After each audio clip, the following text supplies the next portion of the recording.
Գյուրջան Կասկադ, ցանկացած համեմատություն մեր օգտին է։ Լիդերի հետ կապված թե դեռ փնտրտուքի չէ եւ արդյոք այդ լիդերը հնարավոր է լինի Ռոբերտ Քոչարյանը, որ իր միայն Ես ասացի, լիդերը պետք է լինի նա, ով առավելագույնս համախմբում կիրականացնի այդ դաշտում։ Իսկ այդ դաշտը մենք պատկերացնում ենք համախմբելու մի կարճ բանաձև ասեմ, որպեսզի պարզ դառնա։ Մենք հռչակում ենք նպատակ իշխանափոխություն իրականացնելու, որպես պայման այս ամեն ինչը, չէ՞։ Նպատակ, միջանկյալ նպատակի մասին է խոսքը, իրական նպատակը ասեցի, մեր ինքնությունը պահելու, մեր ազգային պետականությունը պահելու խնդիրն է, բայց որպես միջոց, որպես ճանապարհ իշխանափոխությունն է։ Հիմա այդ ճանապարհին ով կընկալվի բոլորի կողմից, որ ընդունելի է որպես անձ, մենք պատրաստ ենք այդ անձի հետ համագործակցել եւ այդ դաշտը չպետք է թույլ տալ, որ պառակտվի։ Իսկ չպառակտելու համար այդ բանաձևը գոյություն ունի, ով որ այդ նպատակին դեմ չի, իշխանությունները փոխելու այս օրակարգով, իշխանությունները փոխելու նպատակին դեմ չի, մեր հետ է։ Մենք պետք է մի կողմ դնենք բոլոր տարաձայնությունները, որոնք այսօր կան, 3-4 հոգի հավաքվեն 5-6 հատ տարաձայնություն կունենան։ Մենք այդ փորձն ունենք։ Մենք պետք է մի կողմ դնենք այդ տարաձայնությունները հասկանալու համար, որ կա գերխնդիր։ Եվ այդ գերխնդրին համապատասխան պետք է երկրորդական համարվեն, ստորադասվեն բոլոր տիպի տարաձայնություններն ու հակադրությունները, որոնք ընդդիմադիր դաշտում այսօր նկատվում են։ Այ սա է, որ մենք կարողանանք անել, ընդդիմադիր դաշտը կհամախմբվի, ընդդիմադիր դաշտը այդ ամբիցիաները չի դրսևորի, որ իմ շուրջ միայն պետք է տեղի ունենա այդ համախմբումը, այլ գտնենք իսկապես այն անձը, որը նոր թափ կհաղորդի եղած ընդդիմադիր տրամադրություններին։ Այդ մարդը նաև պետք է իմանա, ով գալու է առաջնորդի, նա պետք է իմանա, որ ինքը նոր թափ պետք է հաղորդի այդ process-ին եւ պատրաստ լինի զրկանքների, պատրաստ լինի հալածանքների եւ այդ վճռականությամբ մտնի այդ դաշտը։ Սա է խնդիրը։ Ես ուզում եմ մի բան ավելացնել, էլի, ոչինչ որ հեռու եմ։ Ես ասում եմ, հետո շարունակեք։ Ուղղակի ուզում եմ լրացնել, որ իշխանափոխությունը մեզ համար ինքնանպատակ չէ։ Իշխանափոխությունը նախ եւ առաջ միջոց է մեր ռազմավարական նպատակները եւ առաջադրումները եւ անելիքներ իրականացնելու համար։ Տեսեք, Կարմեն Ռուսամյանը խոսեց համազգային, համահայկական, քաղաքական եւ ազգային համախմբերի մասին։ Այդ ճանապարհին մենք ունենք նաև կարևոր մեկ այլ հանձնառություն, որը ամրագրված է նաև ընդհանուր ժողովի բանաձևերով։ Դա կենսունակ պետության, կենսունակ Հայաստանի օրակարգի շուրջ համախմբում, ազգային համախմբում կազմակերպելն է, ինչ պետություն ենք պատկերացնում, որոնք են այդ կենսունակ պետության առաջնահերթությունները։ Ի վերջո, եթե մենք խոսում ենք եւ իրավացիորեն ենք խոսում, որ անցնող, ուրեմն այս իշխանությունները թողել են մի հետագից ամբողջական կազմակերպման, ինքնութենական արժեքների, կառավարման ճգնաժամի, անվտանգային ճգնաժամի, որն է մեր պատկերացումը ապագա, այսինքն աղավաղված բառեր են, չէ՞ օգտագործում, իրական, ապագա Հայաստանի, բայց իրական այլընտրանքը որն է, եւ մեզ համար Արմեն Ռուսամյանը խոսեց քաղաքական գործիքակազմերի մասին, բայց շատ նաև կարևոր է եւ մեր բանաձևերում ունենք այդ Հայաստանի, կենսունակ Հայաստանի, մրցունակ Հայաստանի, նոր որակի Հայաստանի պլատֆորմի գոյացումը, ինչպիսի երկիր, ինչպիսի պետություն, որի շուրջ կարողանանք այդ մեր այլընտրանքային ծրագրերի շուրջ, պատկերացումների շուրջ հնարավորինս համահայկական օրակարգ, մասնակցություն եւ նաեւ հանրային համազգային հենարան ձևավորելու։ Այսինքն ապագա իրական ապագա Հայաստանի օրակարգի շուրջ կենսունակ պետության օրակարգի եւ այդ պլատֆորմի պետության պլատֆորմի շուրջ համախմբում գոյացնելը եւս մեր կարևորագույն քաղաքական պլատֆորմն է եւ գործիքներից մեկը համազգային համախոհություն ձևավորելու եւ ամենակարևորը այս պարագայում նաեւ պառակտված սփյուռքը, պառակտված հասարակությունը, որովհետեւ պառակտված հուսահատված անելանելիության եւ պարտության հասարակությունը, որը դիտավորյալ փաթաթվեց մեր հայ ժողովրդի վզին, որ մենք պարտված հասարակություն ենք եւ մեր զիջումներով կարող ենք պահել մեր գոյատևումը, կարողանանք ջարդել, բեկել եւ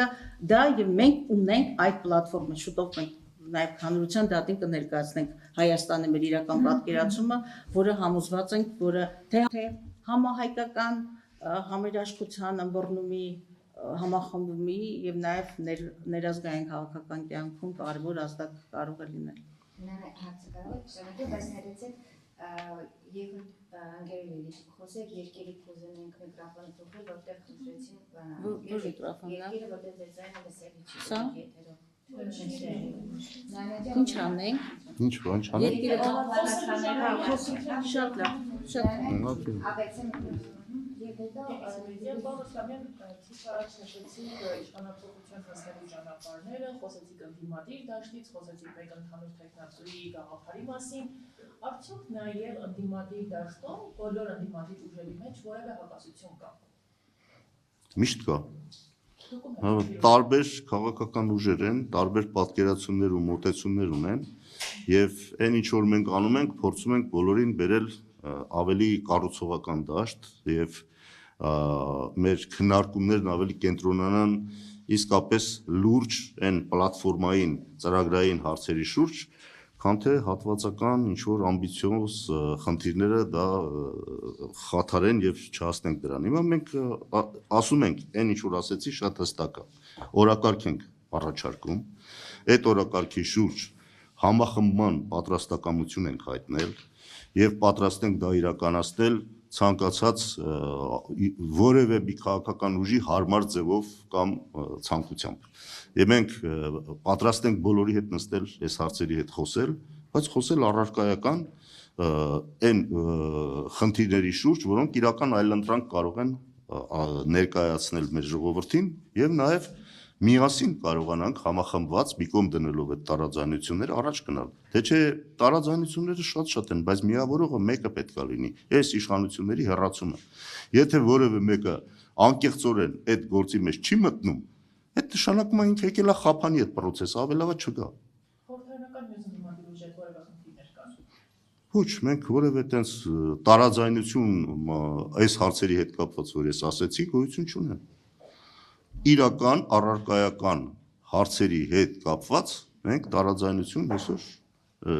շատ քչերի հետ երևի կա, որովհետև երբ կարող են ուժ ձև են պատկերացնում միջոցները, մոտեցումները, թող ասեն։ Մենք մերը ասում ենք։ Եթե մերը չեն ընդունում, թող իրենք առաջարկեն։ Գիտեք ինչ կա, ասենց մի շատ բարձ սխեմա կա։ Ով որ քննադատում է այսօր, պետք է առաջարկ ներկայացնի։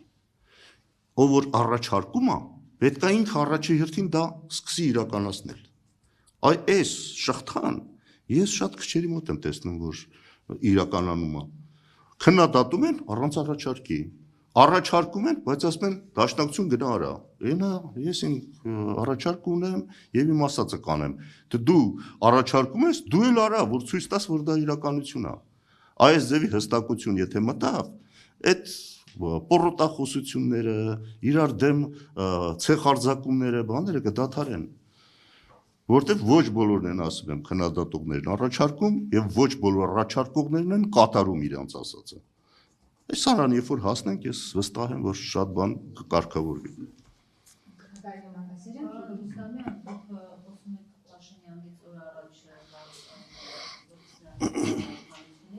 եւ հատկապես Գյումրիին սպասվող ընտրություններին ընդառաջ բավականին կոշտացել է վարչապետի այսպես խոսքը, երեք Գյումրիում այսպես նորից անդրադառնալով դիմադիր տեխնացուներին, աղմետներ են եւ այլն, եւ այսօր էլ հավանաբար անդրադառնալով նաեւ դիմադիր ուժերի միջեւ այս տարաձայնություններին գրառումներ է արել, ընդրակերտարար պատորներ, չմոռանաք ասել, թե ձեզ իշխանության վերողներն ինչի համար են ձեզ իշխանության բերել Հայաստան, դուք դա չեք ասի, ես ասեմ, որ Հայաստանի Հանրապետությունը երբեք անկախ պետություն չլինի, որ պետություն չլինի ընդհանրապես, այդ թեզ է դանում, որ ինքը այսպես Հայաստանի ինքնիշխանության այսպես պահապանն է։ Ինչ կարող եք ասել այդ մասին, այսինքն ինչու է այսպես նախընտրական շրջանում, Գյումրիում, որտեղ շատ կարևոր է նաև ԿՊ-ի համար, այսպես են նաև ասում, այսպես շատ նորից փոխել խոսքը, նորից էլի հիշել Ալան, այսպես նախկիների թալանածը հետ բերել եւ այլն։ Այս թեման ինչու է Փաշինյանը հիմա այսպես ակտիվացրել եւ արդյոք մտահոգություն ունի, որ Գյումրիում կազմեն իրենք տապալություններ եւ սա նորից կաշխատի այս թեզը, այս 7 տարի հնչող այս թեզը լափաման կոդային բառը,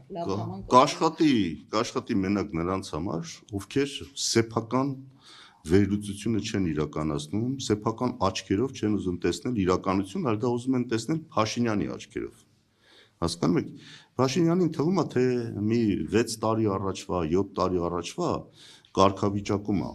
որ մարդիկ հալած յուղի տեղ էին ընդունում իր բոլոր ասածները։ Ինքը շատ էլ լավ հասկանում է, որ այդ իրավիճակը փոխվել է, բայց իրան թվում է, թե միակ իր հաղթական արգումենտը այն է, որ բոլորին սևացնի, բոլոր մեղքերը բարդի նախկինների վրա եւ դրանով խուսափի իր անձնական պատասխանատվությունից։ Բայց հայ ժողովուրդը արդեն 7 տարի ապրում է իր օրոք եւ ձևավորվել են դժգոհություններ, որոնք բացարձակապես կապ չունեն նախկինների հետ, բացարձակապես։ Ինքը այդ հեքիաթները, որ պատմում է, իբր թե նախկին իշխանությունները անկախությունն են մեր սակարկել կամ հաշվին են ինչ որ գործողություններ արել, պետությունն են փլուզել, մի մարդ է ասում, որ անկախությունից բան չի թողել։ Պետությունն այսօր հարվածների տակ է ամեն կողմից։ Մի վիճակ է եղել մինչև իրեն, մինչև 18 թվականը, երբ հայկական վերահսկողության տակ եղել է 42,000 քառակուսի կիլոմետր տարածք, դա փաստ է, հայկական վերահսկողության տարածք է եղել դա։ Հիմա մեր 29743, որը ինքը հայտարարում է, էդ էլ չունենք։ Եվ հայտնի չի այս ամեն ինչից հետո այդ իր վարած քաղաքականությունից ընդհանրապես ինչ կթողնեն մեզ։ Երբ որ Ադրբեջանի նկարտումների մասին, երբ որ իրեն ասեցինք, սահմանադրությունն են ասում փոխի, դու ինչի՞ չես ասում, որ իրենք սահմանադրությունն իրանց փոխեն, եւ քանի չեն փոխել, այդ արևմտյան Ադրբեջան խոսույթը չի վերանալու։ Որ իրենք են վերլուծել, չի ասել են Ադրբեջանի դեմոկրատական հանրապետության ժառանգորդն է հանդիսանում այսօր Ադրբեջանը, որը ենթադրում է մեր տարածքներից 60%-ի ուզուրպացիա, 60% վերցնել եւ 60% յուրացնել։ Այսինքն ինքը գիտի, որ այդ վիճակի մեջ է բերել այս երկիրը։ Այդ նույն Ադրբեջանի դեմոկրատական հանրապետության ժառանգորդը չէր այսօրվա Ադրբեջանը, երբ որ նախկինների մոտ ձևի հարց անգամ էին կարա դնեին։ Նախկինների մոտ դրել են հարց սահմանադրությունը փոխեք։ Նախկինների ժամանակ հարց են դրել հռչակագրից հրաժարվեք։ Ո՞վ է խոսում անկախությունից։ Այդ նախկիններն այնքան ամուր են եղել, որ այդ հենց հռչակագրով շարունակել են բանակցությունները եւ ստիպել են հաշվի նստել հենց նույն հռչակագրի հետ։ Ինքը կարողանում է դա անի։ Ինչ անկախության մասին է խոսում։ Եթե ինքը վերացրեց հիմքերը մեր անկախությունից բան չի մնալու։ Իր պատկերացրած իրական Հայաստանը դա արևմտյան Ադրբեջանն է։ Սա է իրականությունը։ Քանի հայ ժողովուրդը դա չի հասկացել, ինքն եկավ ասելով ամենաշատը ես եմ Արցախի համար արել, չեք հիշում։ Ինչ եք դուք Արցախի մասին խոսում։ Ամենաշատը հայ ես եմ Արցախի համար արել, ինչ որ թվեր էր բերում, օժանդակություններ եւ այլ, բայց իրականության մեջ այսօր Արցախ չկա։ Ո՞ւմ է պետք քո արածը, եթե Արցախ չկա այսօր, գոյություն չունի։ Նույնը խոսում է Հայաստանի մասին, 29743-ի մասին։ Այսօր այդքանն էլ չկա, վաղը չգիտենք ինչ կմնա, եւ Հայաստանը այս ծրագրով դառնալու է կցորդը Թուրքիայի։ Սա իրականությունը։ Այդ մնացածը ճամարտակություններ են։ Գյումրիում ինքը տեսել է, որ իրավիճակը փոխված է։ Այո, այնտեղ մեծ դժգոհություն ունի։ Եվ ստեղ է նաև մեր օրինակ մոտեցումը է դա։ Տեսեք, մենք մեր թեկնածուն չենք առաջադրել։ Դաշնակցությունը հայտարարությամբ հանդես եկել, ասելով, որ իր համար կարևոր է այս իշխանությունների հեռացումն է, եւ դա կարող է այո մեծ թափ ստանալ հենց Գյումրիից։ Այսօր բոլորը պետքա դրա վրա կենտրոնանան, այլ ոչ թե իրար բսկտեն։ Կենտրոնանան դրա վրա եւ ամեն ինչ անեն, որ այս իշխանությունները օր առաջ հեռանան հենց Գյումրիում առաջի այդ հաղթանակը ընդդիմությունը արձանագրի։ Եվ դրա կանխելու ձևը իր այդ ոչն է, հայ-հոյա խառը, մարդկանց վարկաբեկելու։ Ես ասեմ, հիմա դրանից ես այդքան չեմ էլ ազդվում, ընդհակառակը, ես կարծում եմ դա շատ լավ է, ինչքան այդ ոճով խոսա, այնքան Գյումրիի ժողովուրդը լավ կհասկանա, թե ինչի է պետք սրանցից օր առաջ ազատվել։ Մանավանդ ասում եմ, այդ 7 տարվա անցած պատմությունն էլ իրանց աչքի առաջ ունենալ։ Գյումրիի ժողովուրդը այդ ժողովուրդը չի։ Ինքը շատ լավ գիտի, այս ասածների տակ ինչա թաքնված, ինքը իրականում ինչ պետք է անի, որ իր Գյումրին ծաղկի եւ երբ է ծաղկել, եւ սրա օրոք ինչ ա եղել։ Այսինքն, այս կարծում եմ հուսահատ ճիքեր են իր վարկանիշը անգրող վարկանիշը փրկելու։